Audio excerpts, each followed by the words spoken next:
Good afternoon, and welcome to the IOP Speaker Series event, David Hogg, America, Activism in the Balance. My name is Robbie Latke, and I'm a second year at the college studying public policy and economics. At the IOP, I'm a member of the Student Advisory Board and a writer for The Gate. I also serve as the Communications Director for UChicago Democrats. My motivation for public service was sparked by a senseless act of gun violence in my home community of South Florida in 2018.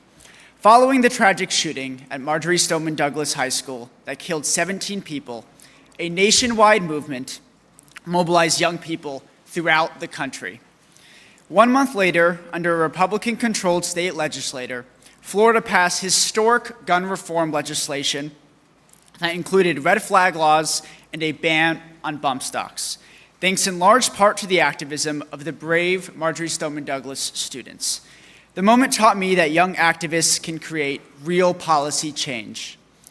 I am thrilled to introduce one of those activists, David Hogg, the co-founder of the March for Our Lives movement and survivor of the Parkland massacre. Just last month, he became the first Gen Z individual ever elected to Democratic Party leadership and now serves as vice chair. Moderating today's discussion is Dylan Wells, a proud alum of the college and, of course, the IOP.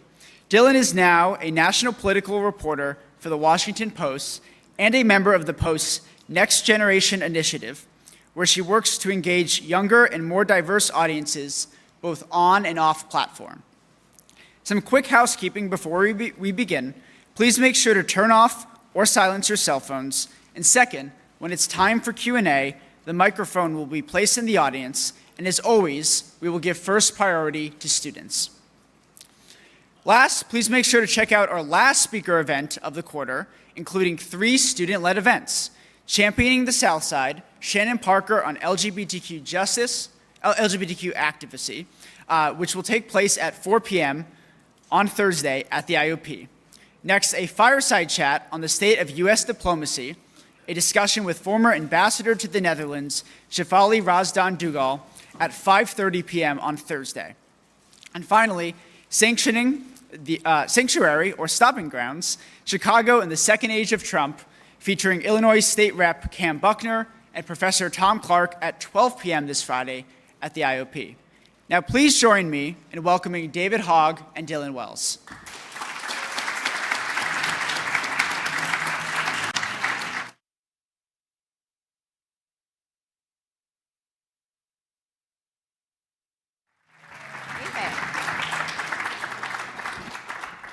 Welcome. Thank you all for being here with us today. We have a lot of topics to discuss, obviously your new role, but given that we're here at the University of Chicago speaking to students, I was hoping that we could start with your outside activism experience, obviously surviving Parkland, co-founding March for Our Lives. You really changed the national conversation around gun control, particularly for our generation. And I'm hoping that you could reflect on some of the lessons from that time, especially as many students in the room are figuring out how to best channel their energy under this administration. Yeah. First of all, thank you to the university for having me. Thank you to Dylan for doing this, and to Robbie as well, obviously, who's from my neighboring city of Boca Raton, which is right next to Parkland. You know, after Parkland happened, we were in a very similar place as a country, politically speaking, I would argue, in terms of there being a Republican trifecta, right? And after the shooting, when we decided to start speaking out, what we heard from a lot of people in the establishment, what we heard from a lot of, purported experts and consultants and other people, was some version of the same message, which is that it was terrible what happened to you kids, but you don't understand. The NRA is too powerful. You can't talk about them. You can't talk about banning assault weapons because it's too unpopular. You can't talk about all these other things. You just don't understand, and you're not going to create any change, but good for you guys for even trying. And we said, we went out there and did what teenagers do best, which is the exact opposite of what we were told. And that's why we started going out there and talking about the NRA, because we had nothing else to lose. We were just teenagers, right? And in the political establishment at the time, there were very few people that were willing to actually say what needed to be said about the NRA and about the issue, and not to have this conversation on the terms of the NRA, where we did go out there and we talked about banning assault weapons. We did go out there and we talked about taking on the NRA. And as a result of that, we ended up changing the narrative on this conversation. We ended up raising the age to buy a gun in Florida to 21 because the shooter at my high school was a 19-year-old that under federal law at the time was not able to purchase a handgun because he was 19 years old, but he could purchase an AR-15 because that's the logic of the NRA, right? We raised the age to buy a gun to 21, and we passed a red flag law in our state that has been used over 19,000 times to disarm people that are at risk to themselves and others. And people still fall through the cracks. It's still not a perfect system, but we know that in those 19,000 times that I would argue thousands of lives have been saved, at least. If we didn't have the audacity to go out there and say what needed to be said, the issue would not have changed and nothing would have changed in Parkland. But as a generation, we refuse to just have people continue to send their thoughts and prayers. And I think what we did in that moment, as much as I would like to take credit because of all the work that we've done and all the sacrifice that all of myself and fellow activists have made, it's really our generation that deserves credit on that. Because we put a message out there that said, we're going to go in March. Because we decided to do this march in Washington, D.C., and we thought we were going to get 90 people to Washington with us. And when we put out the message for people to join us in that, we got over 10,000 people within our first day that signed up, and then 100,000 people and hundreds of thousands more that ended up joining us and having sister marches all over the country. And what happened is that young people finally felt, I think, like they had a voice in this conversation. The generation that grew up in the shadow of Columbine was now old enough to speak out. I was born a year after Columbine happened. So this has been going on all of Gen Z's lives, and it felt like for the first time, the generation that grew up seeing Sandy Hook, seeing so many of these other shootings, finally could say something because the kids that had just gone through it were saying that you could do something on it. And that's how we ended up creating what, from my understanding, was the largest student protest in American history, with millions of kids walking out and millions of people marching with us that culminated in one of the highest youth voter turnouts ever in 2018 in the non-presidential midterm, where we defeated more NRA-backed incumbents than ever before in American history, and has resulted in the years since with us passing the first federal gun law in 30 years and seeing the creation of the White House Office of Gun Violence Prevention that oversaw about a 30% reduction in gun homicides over the time period of 2023 to 2025, where we're at right now. And of course, that office has now been abolished, unfortunately. But we have made an enormous amount of progress on this issue, even if it feels like we haven't, because we're not going to hear about the shooting that doesn't happen. You point out that you were just a teenager organizing all of this. You got attacked relentlessly. Just a little bit. A whole host of characters.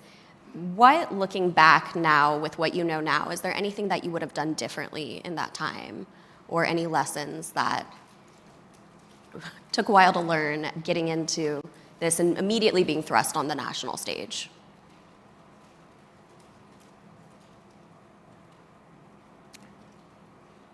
Honestly, I think the only thing that I would have done differently is spent more time with my family. My sister also went through the shooting. She was 14 years old when that happened. And I think the main regret I have from that time period is how much work I was putting into this and the sacrifice that my family had to make on that. My father was also diagnosed over a decade and a half ago with early onset Parkinson's disease. And unfortunately, he passed in September, and I wish that I was able to spend more time with them through that time period and be there more for my family. I don't have any regrets about what we said and what we were doing, because we were authentic young people. And we're not going to be perfect. We're not always going to have the same thoughts years from then. But we were doing the most important thing, which was not speaking like we were a bunch of politicians or giving people a bunch of talking points. We were saying what we felt and what really needed to be done, and people resonated with that because that's what they wanted. But that's the only regret that I would say I have. Could you talk us through what you see as next in the gun violence prevention space? I mean, to your point, there continues to be these mass school shootings. The office that was established under the Biden White House no longer exists. What are kind of the goals or targets that you see as next? So one, there's a lot of work that we still can do at the state and local level in particular. In many cities around the country, I believe in Baltimore, over the past few years, they've seen about a 40% reduction in gun homicides, which is still nowhere near enough to be clear. We have a lot more work to do, but that is great progress that is being made. Many cities around the country, since the passage of the Bipartisan Safer Communities Act, the first federal gun law that was passed after Uvalde and after Buffalo, put hundreds of millions of dollars into what are called community violence intervention programs. They also helped to hire 14,000 trained mental health and school guidance counselors to help improve the mental health system within our schools. And what I see as the pathway forward is that for too long there's been a separation on this issue where we're either talking about the demand side in why is somebody picking up a gun and pulling the trigger, or we're talking about the supply side. How is somebody getting the gun in the first place, right? You could also think about it like capability versus intent. And you need both of those in order for somebody to harm somebody else, right?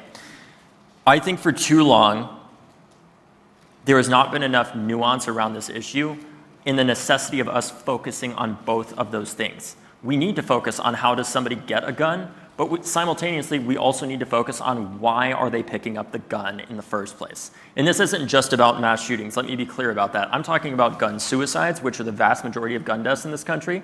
I'm also talking about the daily gun violence that occurs in cities around the country, including here in Chicago, unfortunately. I'm also talking about the unintentional shootings where a child picks up what they think is a toy and accidentally kills themselves, right? The future of the movement, in my opinion, is regardless, if we're in a blue state, we need to make sure that we're focusing on that supply side and how we're strengthening gun laws. But if we're in a red state where it may not be possible, or politically people just may not want to do anything about the gun laws in particular, we can't let that stop us from focusing on why is somebody picking up a gun. And let me get into what I mean by that. We know that in most major cities, the people, on average, I think I was looking at it yesterday, roughly last year there were about 1,000 shooting incidents in Chicago. Right? Not in every single one of those instances, it's not that somebody is necessarily getting killed. There can still be people that are injured, and sometimes it's just an instance where miraculously bullets miss people and nobody dies because it was, for example, a drive-by shooting. That means there's about 1,000 individuals that are, in that case, the most likely to be the perpetrators of gun violence. We have to figure out how we can work to get wraparound social services around the people that are most likely to be the perpetrators of gun violence so that they don't feel the need to pick up a gun in the first place. Because so much of it, what drives it is poverty. What drives it is hopelessness. What drives it is trauma. Because we know the biggest predictor of who shoots somebody else in this country is whether or not that person has been shot before or whether that person knows somebody who has been shot before. And it makes sense, right? Because it's retaliation. And what we need to do in the future of the movement is focus on that demand side.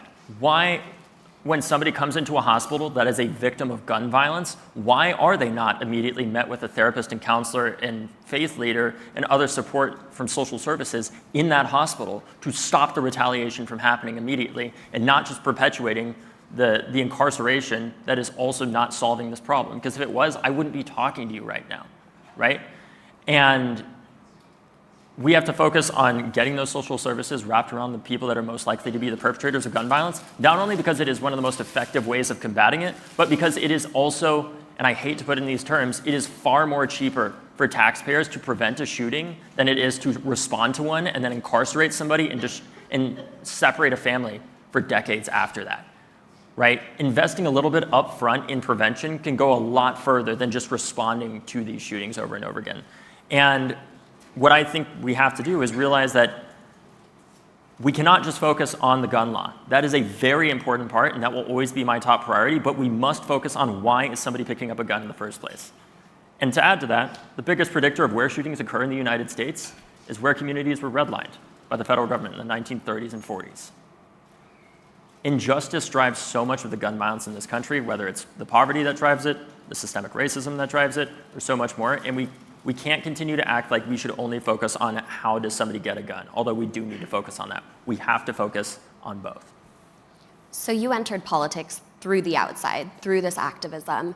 And then just recently you were elected by the members of the DNC to serve as vice chair.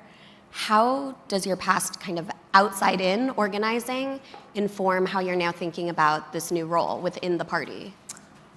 Look, I think people, the reason why I ran for this role, more than anything, was when I was in the executive committee, there was an executive committee meeting of the DNC that was open to the public. And I wanted to attend it to see how things were running and what they were talking about in the wake of the election.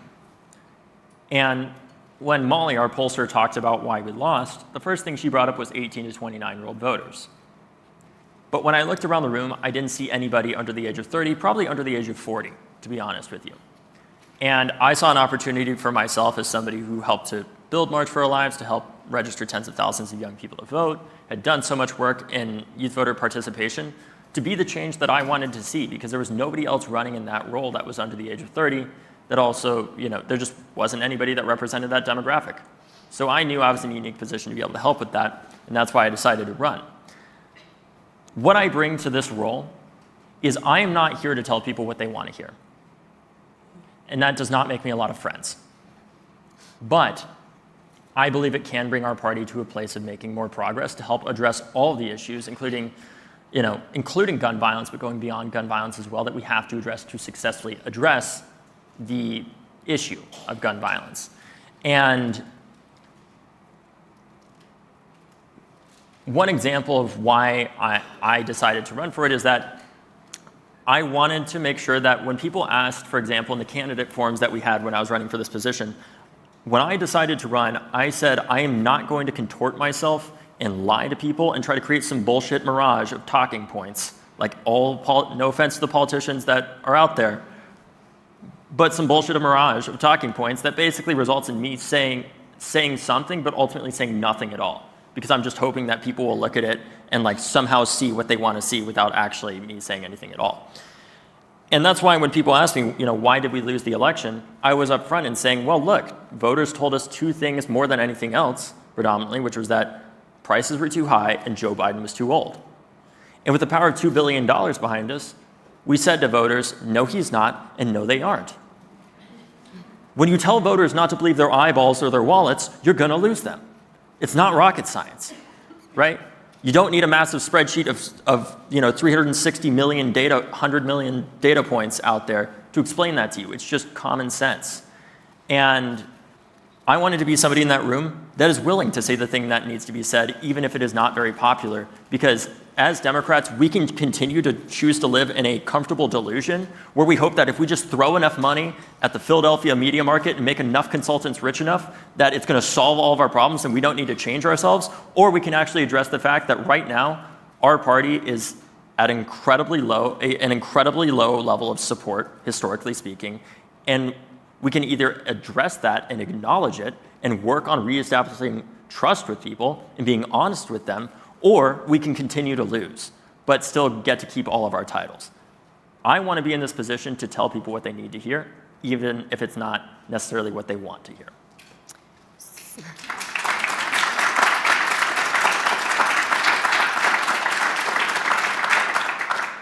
And it's a very risky thing to do, but I'm not here for the title. I'm here to win. Well, speaking of the title, to step back, what exactly even is a vice chair of the DNC? Great question. And what have you been up to the first couple weeks in this role? So, it's really interesting. The vice chair role, there are four of us. And there are four of us, and only one of us has a specific role that is outlined, and that is the chair of civic engagement and voter participation. You can imagine what that person focuses on. The other three roles, they don't have a specific definition. Mm-hmm. So what we do now is we go to the chair, Ken Martin, and we say, this is our portfolio of things that we want to work on to help advance the mission of the party. For me, that thing is really, how do we rebuild trust with our young people and not do it in a way where it's vote for Democrats because we're not Republicans. Well, I'm going to get into that in a second.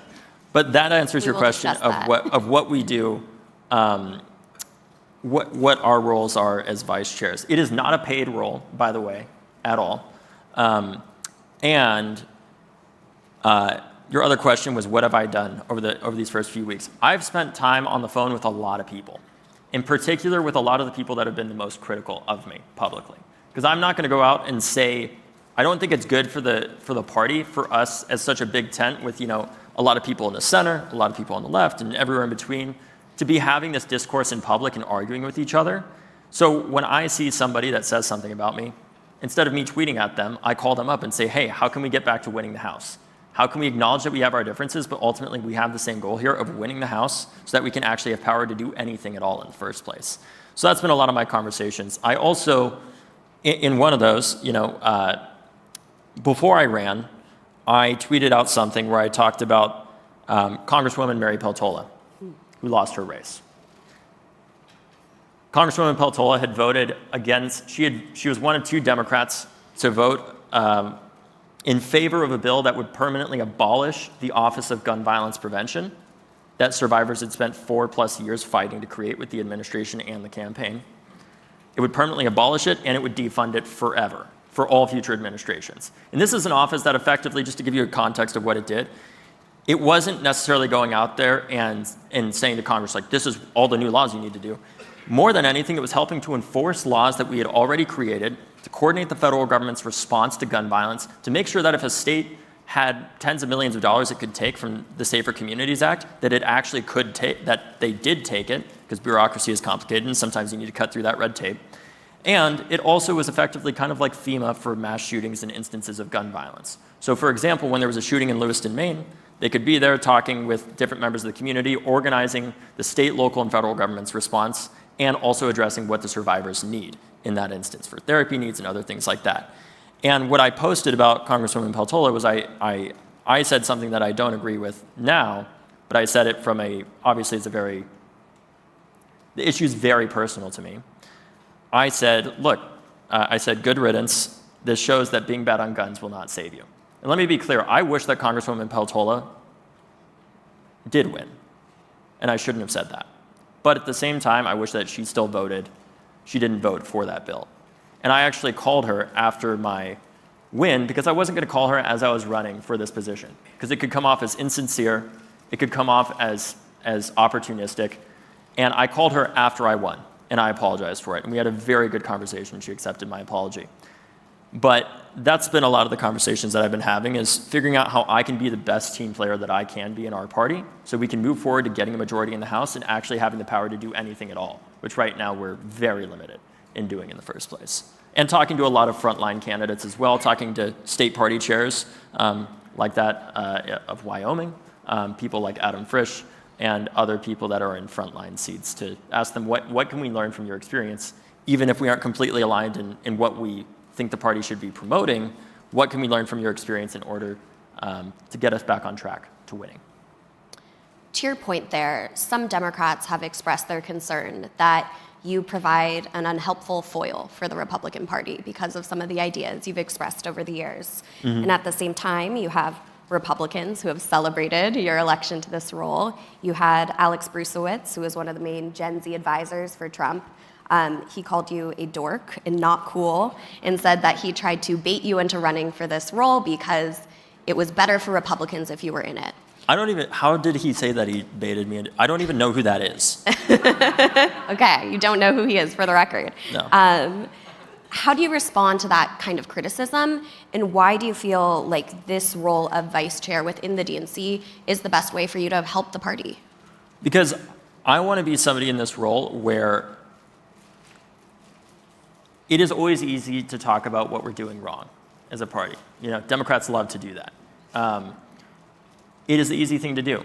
What's much harder is to talk about what are we going to do differently to actually improve where we are as a party. And in this role, I hope to show that even with somebody like myself, who I would describe as very progressive, how we can work across the aisle within our own party, within the broad tent that we have, to work towards the collective goal of getting back to having a majority and addressing some of the real issues that I think are holding us back. Because I don't even think so much of it is, I think policy in some contexts certainly can be part of it. But I think more than anything, one of the biggest issues that we have as a party is our tone. We come off as extremely condescending to people and disrespectful to them. We look down on them. And this is my own opinion. And I've realized this through my own experience when I was in college and I joined the shooting club. As you can imagine, I was extremely popular there. And when I joined the club, the reason why I did that is because I didn't go to college to surround myself with people who think like me, right?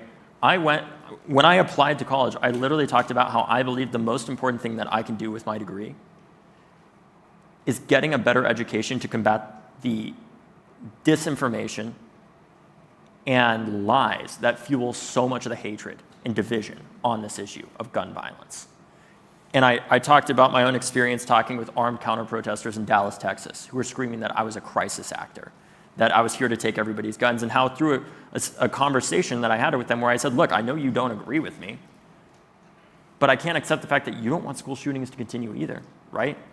That as we talked more about what we could agree on, they ended up crying because they realized the people that they were protesting were human beings first. I was 18 years old when that happened. I was basically still a child. And through a series of conversations that I've had both voluntarily and involuntarily in this role, what I've realized is that whenever there's somebody that comes to me and says something terrible to me or some kind of expletive to me online or in person or something like that, my response used to be, when I was 18 years old and it was in the immediate aftermath of the shooting, used to be to, cuss them out. It used to be to call them names and say all these things and say, and justifiably so, if somebody is saying the shooting at your high school did not happen and that you're a paid actor here to take everybody's guns, I would argue you're justified in cussing that person out, right? But ultimately, is that going to move us forward, right? Because I'm not here just to have that comfortable conversation. I'm here to live in an uncomfortable reality where we actually might be able to make progress on this issue. And every time somebody says something like that to me, my response now is, look, I can respect that you don't agree with me. I can respect that you don't, for example, want to ban a gun like the AR-15, even though I think that we should. But what I can't accept is the fact that you don't want school shootings or gun violence to continue either. So is there any amount of evidence or data or statistics that I could provide you that would change your mind? And almost universally they say no, because they don't want to have their minds changed. And I say, great, well then I'm not going to bother debating you. So how about instead we focus on what we can agree on? For example, 2/3 of gun deaths are suicides. Do you think we need more mental health funding for that? And they almost always say yes. I'm like, great, then we agree on that. And we have a few more conversations about other things that we could probably agree on, maybe some stuff around red flag laws, for example.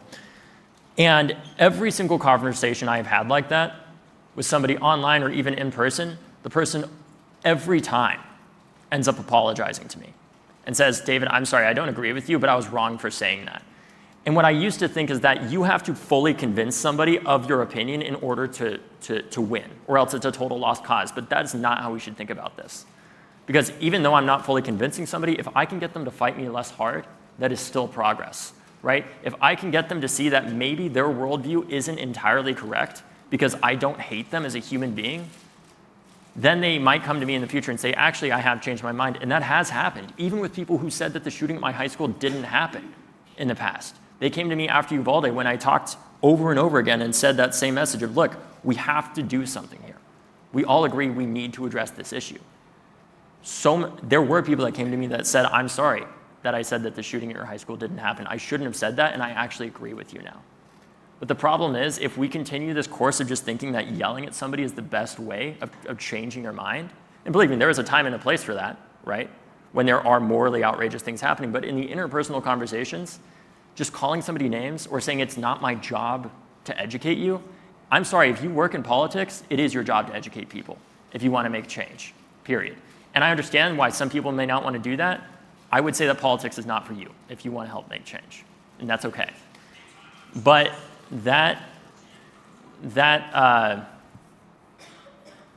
that's one of the things that I'm trying to do in this role so much, both inside of our party, is acknowledge, like, look, I'm not here to compromise my values for you, and I'm not asking you to compromise yours for me. I'm asking us to figure out what progress we can make together to get back to winning the House, or if it's a Republican or an NRA supporter, how we can make progress on combating gun violence, even if it's in a small way. Because I know we are not as divided as we actually think we are on this issue. And as we continue to debate it, people die. And I'm tired of having that debate. So let's talk about the 2024 election. Mm-hmm. Harris lost. There was a rightward shift almost everywhere in the country. The popular vote, the battlegrounds, the House and Senate. What lessons do you take away for Democrats from that loss? One is that the president needed to not run again. Two is that, let me just talk about Kamala Harris for a second. I think she did a remarkable job given the situation she was put in. An impossible situation, and she did a damn good job given the situation that she was put in. I think part of what has happened, though, is that there has been, people do not feel heard by the party. I think no matter what the issue is, universally, that is, in my opinion, the string that ties all this together. They do not feel heard by us. They do not feel like many people feel like we do not care about them. And when I was in this run for vice chair and people asked me this question, what I would say, like I said earlier, is that when people came to us and said, Joe Biden's too old or prices are too high, we said, no, they aren't, and no, he's not.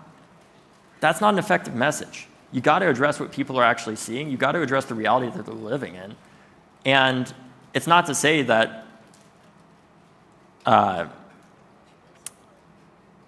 it's not to say that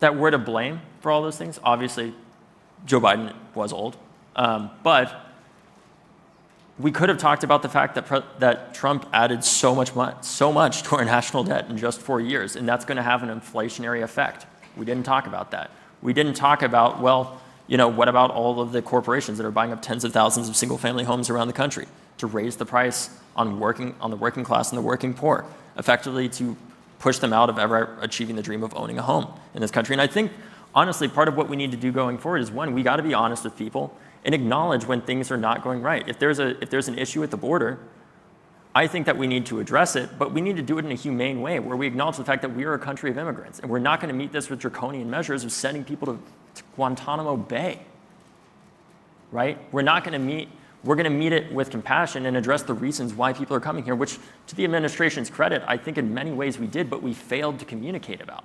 Because we had a commander-in-chief, but we did not have a communicator-in-chief. And that is one of the most important roles of the president. We did accomplish an enormous amount at the domestic level. And that's part of what kills me, is that so many of the issues that young people in particular say that we care about, on climate, on guns, so many things domestically, we did advance massively. But we failed to communicate what we did. And unfortunately, just doing the work is not enough, especially when you're dealing with the fire hose that is Donald Trump, that is out there constantly and isn't going through 12 layers of vetting to be like, well, can he go on this podcast? It's our failure to communicate what we did, and also our failure for people to feel like we actually listened to them, because when they told us prices were high, we said, look at the GDP. We treated it like, and no offense to the grad students in the room, we treated it like it was a master's in public policy program where we're going to talk about all these macroeconomic figures instead of actually saying, well, what are we going to do about it, right? And why is this happening? And you're going to lose people when that is the case, when they don't feel heard by you. And part of what I'm trying to do in this role is listen to a lot of people, even those who don't agree with me, and figure out how we can move forward as a party by being more honest and also building a positive vision for the Democratic Party, where people should be voting for us, not because we're not Republicans, but because we're damn Democrats and we deliver, because we're competent, we're effective, and we're good communicators. And we fight for what we believe in, we don't compromise our values, and ultimately we deliver for the people that we claim to fight for, right? That is why they should be voting for us. And I think what has happened is that our party is still in part living in the 20th century of how to communicate, where young people are not watching cable news or CNN or MSNBC. They're watching podcasts, they're watching social media, and we have got to get better at communicating with them in those places, and not with weird astroturfing where it's like, well, vote for Democrats because if you don't, you're a terrible person, but vote for us because this is how we're delivering for you. You've talked about meeting Biden before the election. You met with him one-on-one and had a conversation where he asked you what he could do to win young people. And you've shared since the election that you regret not saying that he should step aside. Can you talk us through that conversation and that moment and why you felt you couldn't share that view at that time? I think, one, it's because I was meeting with the President of the United States. And two, even if I do wish that I said that because maybe it would have made some small momentum towards that, but ultimately, I have an enormous amount of respect for him at the same time, and it's hard to hold those two things because he did accomplish so much on the issue that I care most about. He did. We asked him to do all these things, and he delivered. He delivered the first gun law in 30 years. He delivered the Office of Gun Violence Prevention. He was an incredibly effective person in getting legislation done in Congress and advancing our domestic policy agenda. That was part of the challenge, along with the fact that, frankly, anybody that did speak out about that was immediately ostracized in our party. They were, right? And I know that we like to claim that we're not a cult, but anybody who did say that President Biden was too old basically had their career destroyed. That's a problem. We are the Democratic Party.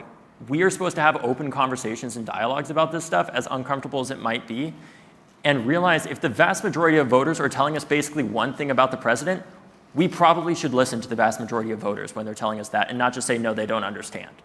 They do understand. And I think universally part of the problem that we have, and this is not isolated to President Biden's administration, it's every administration. People are incentivized to do whatever keeps them in their position of power in the White House and in their position of influence, even if it means everybody losing it if the problem is not addressed like President Biden's age, like we are right now, right? Like all the people who said like, no, we're gonna keep doing all this stuff to make sure that everything's good and we don't need to talk about the president's age, now they don't have a job, right? What good does that do? But the reality is if any single one of them spoke up about it, they probably wouldn't have kept their job. And they would have been ostracized and effectively excommunicated from the party. That is a huge problem. And that is, if there are many lessons we need to learn from this election, but that is one of the main ones that we have to learn, is that we cannot be a cult. And we have to understand that there's going to be a diversity of opinions in this party. And it's possible to both have an enormous amount of respect for what President Biden did in advancing a lot of the issues that we cared about, and that on guns and climate and so many other things, while also knowing that he may not be the right person to run again for this position. And unfortunately, it put the vice president in a, I would argue, almost impossible situation. That she still did the best that she could in that position, but the timing was just not right. I want to hone in on young voters, which is something we both care a lot about. Young voters voted for Harris over Trump in 2024 by just 4 points, 51% to 47%. In 2020, Biden defeated Trump with young voters by more than 25 points. Why? What's that gap? Well, one, it's a turnout problem. It's a number of problems. There was a shift to the right that we saw with young voters. So one thing that's interesting is young people 18 to 29 years old, they voted about 50% in 2020. It was, I think it was the highest youth voter turnout since like 1900, essentially. I would argue the highest youth voter turnout since we've actually had a real democracy. But we saw in this election an 8-point drop-off, roughly. Correct me if I'm wrong. But the data that I've seen said it was about an 8-point drop-off, so it was about 42% of young people that voted and 8% that just did not, that previously did. Part of what has happened is that there's a bifurcation within Gen Z that our party is, I think, starting to finally grapple with and acknowledge, obviously. But we like to say all the time that we can't treat certain groups as monoliths, and I agree with that. Gen Z is one of those groups. Based off the data that I've seen, the age cohort of 18 to 24-year-olds shifted about 22 points to the right. The age cohort that was 25 to 29, they shifted 4 points to the right. We cannot talk to those two groups in the same way. Part of why I believe that happened is COVID. I know we had the right intentions when we shut everything down because we were trying to be very cautious and save lives and protect so many immunocompromised people and other vulnerable communities, and that was, the right thing to do. Of course, hindsight is 20/20 now that we have the data that we have, but the reality is if a young person's first interaction with the government in a negative way that they really remember is that you can't go to prom, that you have to wear a mask, that you can't see your friends, that you can't go to graduation, you can't go to homecoming, you can't do all of these major milestones of being a young American, you're not going to like the government, right? Even though it was Trump that started a lot of that, it's Democrats that got the blame. And I think part of what happened with that is it compounded on top of a generation that was already chronically online, and I'm guilty of that myself, obviously. But as they were further isolated online, it only put gasoline on the fire of gender polarization that we've been seeing globally. Where in every country that is developed, we're seeing, men and women vote in largely opposite directions increasingly. And as they got online more and these young men got online more, they felt even more isolated, and they started looking at a lot of these influencers like Andrew Tate and other people, and it dragged them further to the right. It felt like it gave them a voice, somebody to blame, right? Even though it was not the people that they ended up blaming.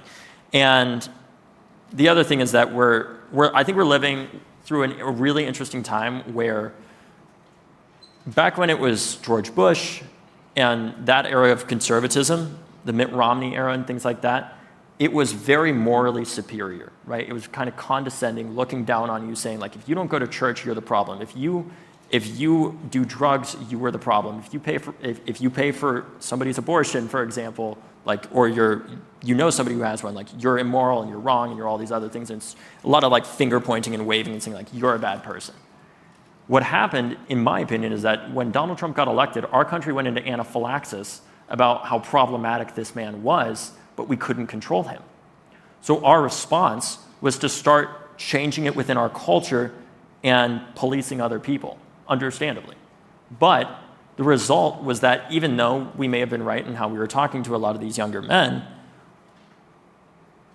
in that the things that they were saying were problematic, what ended up happening was them feeling like we don't care about them, that we look down on them, that we judge them, and effectively we adopted a lot of the moral superiority shtick that Republicans had had for 30 years. That became the culture.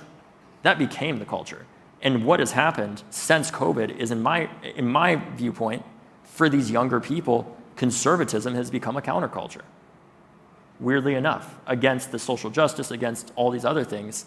And it is inherently going to be more appealing to a lot of young people to be part of a counterculture, to resist the system, to resist the norm, than it is to be part of that norm in the first place. And I think with young men in particular, who we saw, I think it was a 28-point shift in total to the right. I think with young men, our party has a real problem that we have to solve. If you go to the party's website, at least during the election, if you went to the party's website, there's all this stuff about what do we do for women? What do we do for this demographic, for LGBT people, for this person, for this? Nothing about men at all. And I understand why. Our party has a taboo of thinking like empathy is a zero-sum game, that if we're talking about what we're doing to help young men, that is inherently to the detriment of young women. But I think that is a fundamentally flawed dichotomy that we have to go against, because if we isolate our young men more and they continue to feel worse, it is going to get worse for everybody. And we got to figure out how to bring them in. And what's happened is they would rather be, I don't think that most of them actually agree with Donald Trump, even if they did vote for him. I think what has happened is they would rather be around somebody and support somebody who they don't completely agree with, but they know won't judge them as much, than somebody that they agree with but feel like they're going to be judged constantly by, if that makes sense. Covering young voters this election, talking to young voters in all the battlegrounds the last 2 years, they were sharing a very different message than those in DC, involved with some of the top Gen Z political groups that in some ways became effectively surrogates for the Biden and then Harris campaign during the election. What do you make of that disconnect, and how are you as vice chair going to make sure that the people who are making the decisions in DC are getting an accurate representation of where young people in the country are? Well, like I said, I'm not in this position to make people happy or to get a position in some future administration or something like that. I'm here to win, because we have to do that in order to save lives. And what I plan on doing in this role is making sure that the message to young people cannot be to vote for Democrats because we're just not Republicans. It needs to be, this is how we're building, this is how we are rebuilding, for example, the American dream that so many of you feel like is a lie. at this point, where you're not going to be able to own a home, where you're not going to, even if you do all the right things that your parents have told you your entire life, you're still fucked. Pardon my French, right? If you go to college, you're going to graduate with several $100,000 in student debt. If you do graduate, your job is not going to pay you that well. Everything is more expensive. You're also going to have to deal eventually with the elder care crisis of dealing with your parents and the child care crisis of how much it costs for both of those that we still have not successfully addressed as a country, and offering them a vision of how Democrats are working to rebuild the American dream by fighting against the 1% that have taken it from them, and how we are working to actively deliver it for them, whether that's making it easier to build housing, whether it's easier to make more walkable cities, or it's simply making it easier to have a family in this country, which increasingly, to far too many, feels like a luxury rather than just something that anybody could do. We have a lot of students in the room, and I want to make sure we have time for their questions. So if you want to go ahead and kick us off. Hi, well, thank you so much for being here. My name is Christopher. I'm a fourth year in the college. My question to you is, you've advocated for bans on AR-15s and by extension semi-automatic weapons in the past. Will you commit to condemning any Democratic politician or politician from either side, frankly, including Democratic politicians, who uses a semi-automatic weapon in his or her security detail? Why should you or someone in your clique or your party be allowed to defend themselves with such weapons when you advocate for the removal of the right of private citizens to do the same thing? And if that's your position, why should anybody trust you or vote for the Democrats? So in particular, I think the part of the distinction here is that we're in an arms race as a country right now, right? Where part of the reason why they have those weapons is because there's so many of them within the public in the first place. And in my view, if you have an enormous amount of training, if you're part of the Secret Service, that is an inherently different amount of training and experience that you have than a 19-year-old like the shooter at my high school who's going and purchasing an AR-15 with a massive amount of rigorous training and requirements to be able to use that weapon. And frankly, if we had the same requirements for people being in the Secret Service as we did for anybody to purchase an AR-15 in this country, look, I'm fine with that personally. If we had that level of rigorous training requirements and screening of them, I am okay with that because I know somebody like the shooter at my high school is not going to be able to have that gun. But in the meantime, that's my viewpoint. Thank you. Yeah. And can you please introduce yourself with your question? Hi, I'm Camila. I'm a third year in the college. I'm studying public policy and economics, and I'm originally from Washington, D.C. You spoke a little bit about your situation with Maria Piltola, but I was wondering what policy positions do you think, or do you want to see Democrats take in primarily red states versus primarily blue states, and do you think that those should differ, or should the main idea be the same? I think it depends on the state. Alaska is so much different even from Wyoming. This is not, in Alaska, they don't just have rural communities, they have remote communities. We're talking communities that you cannot get to because there is not a road to that community. That is the level of remoteness that we are talking about. And obviously the policy in Alaska, I understand why somebody feels the need to have a firearm in Alaska, right? If there's nobody for miles around and you also need it just to feed yourself and protect yourself, I understand why that is the case.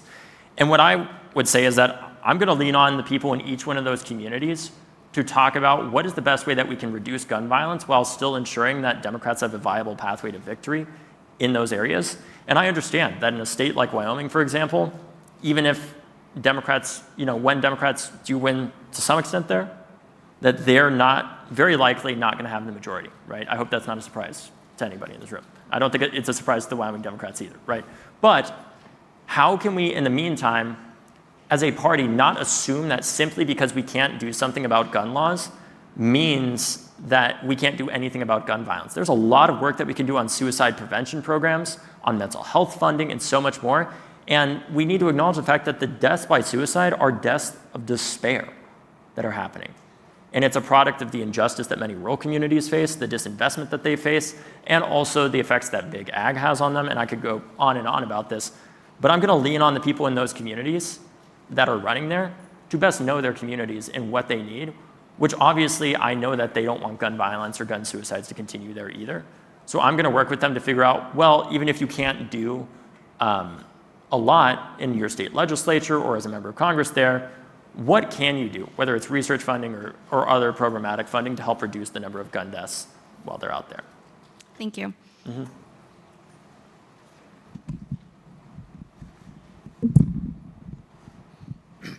Hello, David. Thank you for being here. My name is Juan.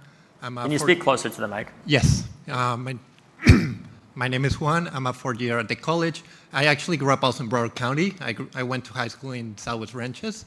So my question is, as I did high school in South Florida and the 2020 election came, there was a notable gap between how the Democratic Party did in the elections and then the gap with ballot initiatives, with issues that are often associated with the Democratic Party. Yes. Yes, you have minimum wage, marijuana, etc. That's a pattern that continued in 2024 with abortion or limits in spending in elections. So my question is, now that you have a position at the national level Democratic Party, how do you hope to bridge that gap between party messaging and individual issues that have been proven to be often more associated with the Democratic Party and be winning issues at the individual ballot level? Well, I think the point that you bring up is really important because there's this conversation that we have that happens after every election, in particular that we lose, where people talk about, well, does the party need to go more to the right? Does the party need to go more to the left? What do we do? I think what those ballot measures, at least in the case of Florida, I can't say that those obviously, the way a ballot measure is applied in Florida does not affect, it is not indicative of what people in other states believe, but at least in the case of Florida and the states where we have seen those ballot measures on abortion and other things like that succeed, what that indicates to me is the issue with the Democratic Party is not our policies so much as it is our brand. And the fact that people feel like we do not care about them or that we don't listen to them and we aren't able to deliver for them. And in my view, that is the thing that we have to work on the most, is what are we doing to address that brand, to show people when we actually do pass legislation that it was because of us, right? The fact that a Republican is able to show up at a bridge opening that was created by the infrastructure bill that we passed, that Donald Trump could have spent literally it was like the lowest hanging fruit that he could have done for 4 years, and he still failed to do it because he cannot legislate. That is why he's trying to be a king, by the way, is because he can't be a president. We have to work on the brand and reconnecting with people that those are issues that we're fighting for. And when we do pass them, that is because of us. And that is why you should vote for us, is because we are delivering a $15 minimum wage. And we aren't going to let the fucking parliamentarians stand in the way of that, right? That's a very wonky piece of context. But we're going to do everything we can to deliver on those issues. And I think more than anything, we have to show people we're going to fight for them and that we're not hiding, that we're not afraid to say what we believe in. Because right now, if you ask people in a focus group what the most, if the Democratic Party was an animal, you know what the most common answer is? It's a turtle. You know what it is for Republicans? It's a lion or a shark or some form of apex predator. People want somebody who fights for them. I want to build a Democratic Party that fights, that doesn't compromise on its values, and actually delivers for people. And that's why people vote for us, because they know that we give a damn about them and we deliver for them, not just because we're not Republicans. So. Thank you.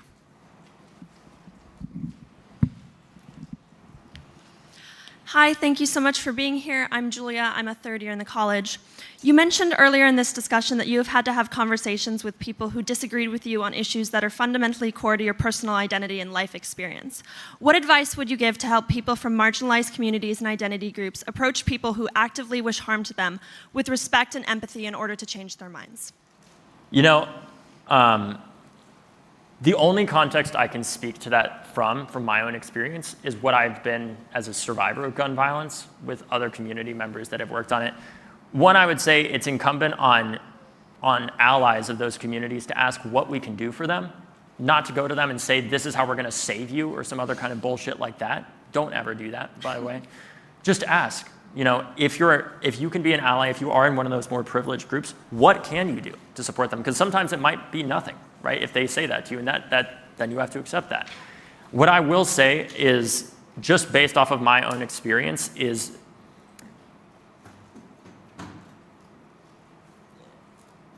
figuring out how you can form some kind of a rapport with that person ultimately, and realizing that we don't need to convince everybody. Let me be clear, when I talk about the necessity of us talking to people who disagree with us, I'm not saying that we need to talk to white supremacists and be like, no, they're going to change. No, that is not what I'm getting at. That is not what I'm getting at. There's a lot of nuance in this conversation. We don't need to focus on that person, right? What we need to focus on are the people that believe that there is a fence to stand on when there are instances of injustice that are happening, and showing them there is no fence, right? You are on one side, or you are on the side of justice, or you're not. And all we need to do is get to, I wouldn't want it to just be 51%. I'd want it to be closer to 60% of that population. But you don't need to talk to those most extreme groups that are going to be endangering those communities the most in order to be able to do that, I would argue personally. And that is how I would say that we need to focus on having that conversation. But I can't go and say specifically, well, if you're of this identity, this is how you should go and talk. I can't say that because I'm not of that identity, and I acknowledge that. What I can say is, from my own experience, is if you are not of one of those marginalized identities, just ask how you can help, and not only ask, but listen, and humbly work with them to help them. Thank you. Next. Hello, I'm Daryl. I really appreciated hearing you talk a lot about how to engage young voters in the future elections to come, as in your strategies you hope to employ as vice chair. I'm from Orlando, my congressional district. I'm very proud to have voted for the first Gen Z member of Congress, Maxwell Alejandro Frost.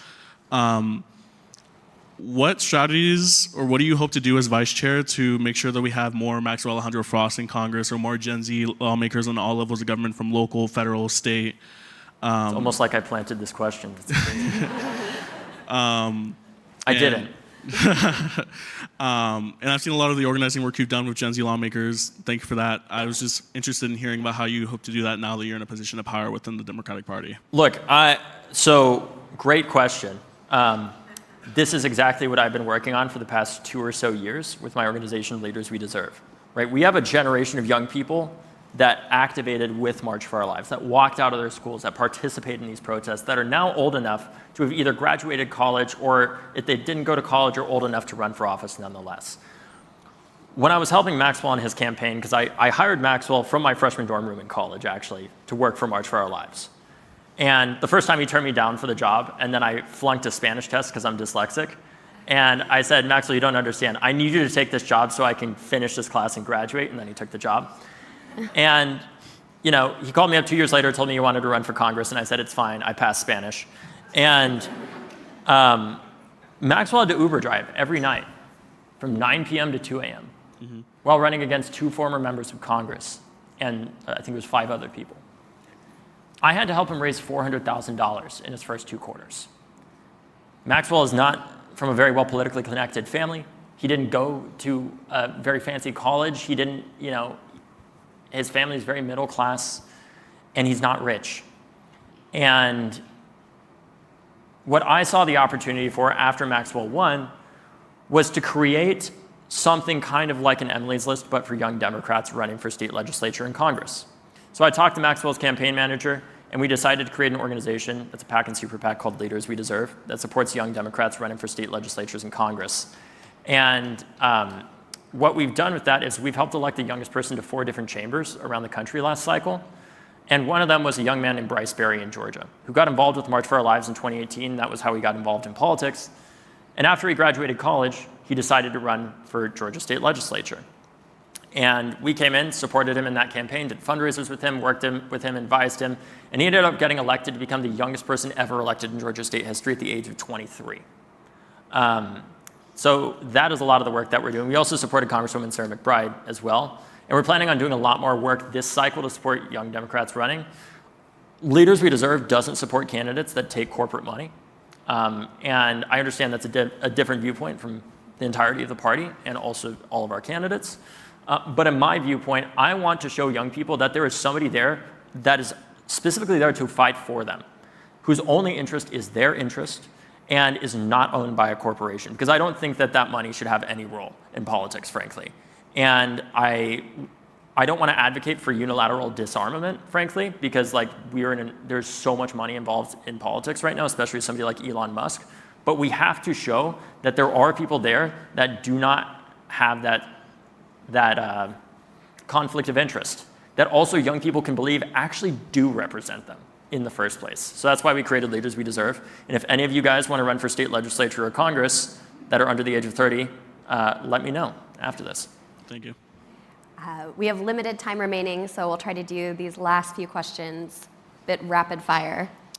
All right, thank you, David, for coming to speak with us today. My question was some of the criticism that you've drawn and lots of other progressives have drawn is that you're too far to the left to appeal to people in the center. And I was wondering how you kind of respond to that, if that's kind of something that you think actually alienates voters. And if so, why is it that this is so much of a conversation around people on the left when there are many members of the right who openly associate themselves with Nazis and white nationalists, and it doesn't seem to affect them politically? Oh, and I'm Zach, fourth year. Yeah. Look, I think, in my opinion, what drives vote, part of the issue that I have with polling is that I think to some extent it can be a good measure of where voters actually are on issues, obviously. But in my own experience, I have to tell you, what impacts what somebody believes over the long term far more than just what a policy is, and there's limits to this, obviously, like if there's something way to the left or way to the right, like you're gonna just lose voters. But more than anything, I look at somebody like Jared Golden, for example, who previously, he's a congressman in Maine, very purple district, tough district to win in. Our frontline candidates go through hell, and I do not envy them at all. But he was running, he's in this district, and for a long time, he was not a supporter of the assault weapons ban at all. And then unfortunately, there was the shooting that happened in Lewiston, Maine, and after that, he changed his mind. And he still won his re-election. I can't say this for sure, but I think it was at least by the same margin, if not a wider margin. And I think part of the reason for that is because he understands his community, right? And that is one of the things that we need to focus on more than anything, like I said, is our brand. People do not feel like we listen to them, in my opinion. People do not feel like we care about them. And regardless, to a large extent, in my opinion, of what somebody's policy priorities are, if they feel like you don't care about them, as a member of Congress, state legislator, whatever it is, whatever position you're in, they're not going to vote for you. And I think that is the thing that we have to focus on the most, is showing in districts like Jared Golden's how you can support a policy like that if you have the connection to your community, that you can win.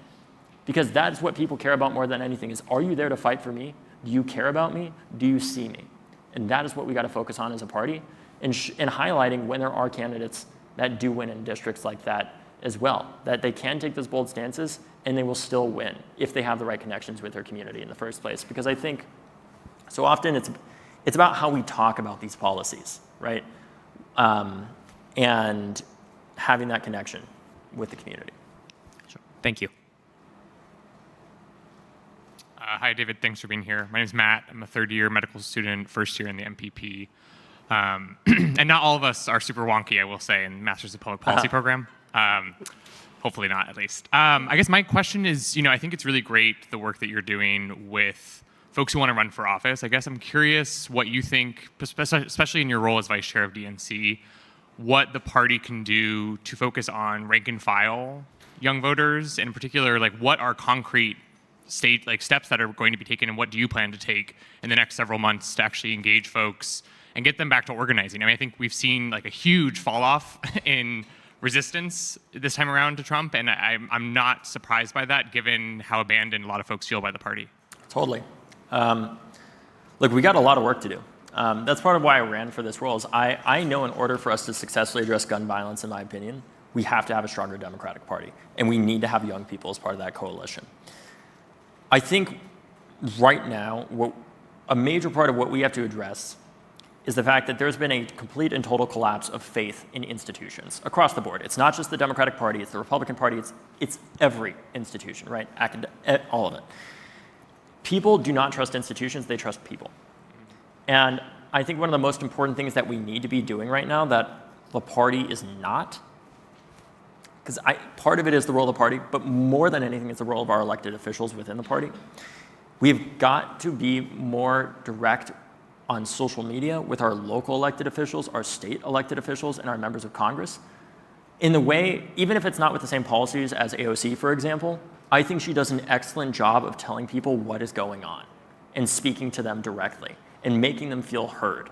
And in a time where there is so much disinformation, there are so many lies, part of the reason why that happens is because we're out there thinking like, well, if we go and talk on CNN, if we talk on cable news, if we talk on local news, that's going to be what gets voters. Because in local primaries, a lot of the time, that is the case, right? If you spend $1 million in a state legislative race on local TV ads, you're probably going to move it a few points if you have the right message. But the reality is the primary electorate of the Democratic Party is not the general electorate of a presidential election. We had $2 billion to spend this election. And look at the result. We didn't lose this because Donald Trump necessarily had more money than us. It's because he understood what our party still fails to realize at this point, in part because it doesn't make TV consultants rich, which is the fact that the reason why you raise money is to get attention. If you were able to get attention with less money, if you're able to get more attention with less money, that is a better use of your time. That is what Donald Trump understands. And right now, we're still playing with a 20th century playbook, in my opinion, behind the scenes, where we think the way we're going to get young voters is spending tons of money on ads to appeal to them in this very focus grouped and hammered down message. The reality is, if you have a good message for young people, you don't need to advertise it because they will advertise it for you, right? That's what we did with the March for Our Lives. It was a message that resonated with them, that was something that they could believe in. And the reason why it worked is because for a split second there, we made people believe that change just might be possible on this issue, that people for so long thought would never change. And what I'm trying to do in this position in the party is to re-inspire our country into believing what is possible if we win, not just defending current institutions. These institutions do need reform. I don't think they need to be abolished by any means, but they do need reform. And this idea that we just need to defend all of them, I think is wrong, in my opinion. We do need to do a lot of work there. And what we do in order to communicate that is, if you're a member of Congress, if you're a local elected official, if you're a state legislator, do direct to cameras. Talk about what is going on in your city. A great example of exactly, in my opinion, what we need to be doing, regardless of whether or not you have the same policy positions as a lot of people that I'm mentioning, is somebody like Shiasu, who's a city council member in New York City. He got elected as an activist from the movement for racial justice after 2020. And one thing that he did is, in New York City, they have something called broker fees. Very unpopular.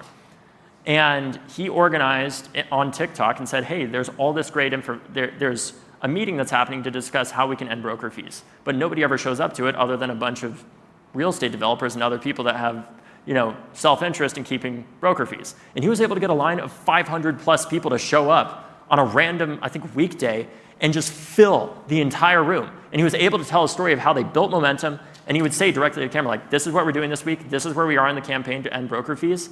And then he succeeded and did end them in the city, at least on tenants in particular. And that kind of message of showing the enemy how you can organize, other than just fucking donating, frankly, right? How you can organize to show up and how we won is exactly what I think we need to be doing as a party to combat that disinformation and repeatedly drill into voters' heads that we are delivering and fighting for them. Because we're doing a lot of this, we're just failing to communicate it a lot of the time. Thank you.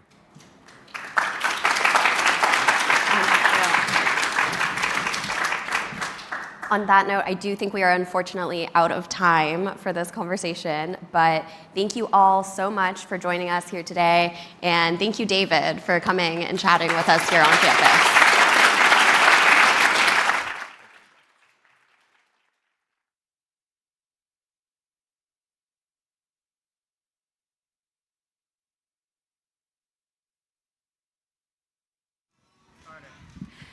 Hey everyone, please grab your food and drinks and garbage off the tables and chairs. Don't leave garbage on the chairs or around the chairs, please. Thank you so much.